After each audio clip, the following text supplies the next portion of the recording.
अस्सलाम वालेकुम guys. 3 wheel से 4 व्हील मुकम्मल रेडी है।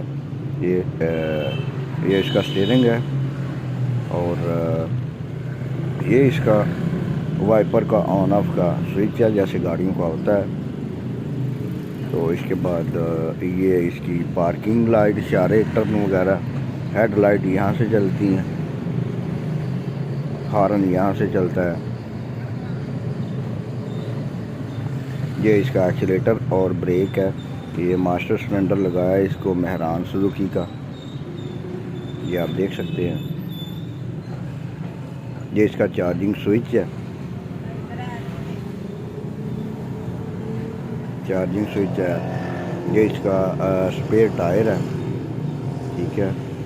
इसके बाद अगर आपको ये वीडियो पसंद आए तो चैनल को सब्सक्राइब ज़रूर कीजिएगा। ये इसकी